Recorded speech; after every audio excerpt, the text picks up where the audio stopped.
பாரம்பரிய வைத்தியத்தில் காயத்துக்கான மருந்து கிராம்பு, கொளிஞ்சி, ஜாதிக்காய், சின்ன வெங்காயம் இதெல்லாம் கூட்டு கலவையாக சேர்ந்து இப்போ நம்ம மருந்தாக தயாரிக்க போகிறோம். கொளிஞ்சி இலையும் சின்ன வெங்காயமும் வலுவலுன்னு அரைச்சி எடுத்துக்கிறணும்.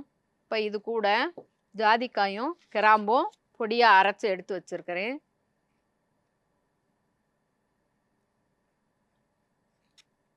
இந்த இடத்துல காயம் ஆறாமல் குழிப்புண்ணாக இருந்துக்கிட்டு வேதனை கொடுத்துக்கிட்டு இருக்குது அப்படின்னாக்கா அந்த இடத்துல ஒரு பஞ்சில் எடுத்து வச்சு நல்ல புண்ணு மேலே வச்சு காட்டன் துணி வச்சு கட்டி விட்டுருங்க. பகல் முழுதும் கட்டி விட்டுட்டு இரவு நேரத்தில் வந்து கலத்தி விட்டுட்டு லேசாக வெந்நி வச்சு கழுவி விட்டுருங்க.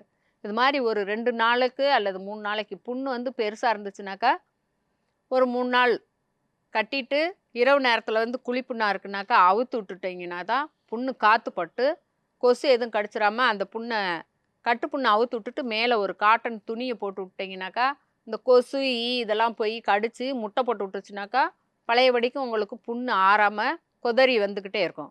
அந்த மாதிரி நீங்கள் இரவு நேரத்தில் சும்மா மட்டும் காட்டன் துணியை போட்டு பொத்தி வச்சுருங்க.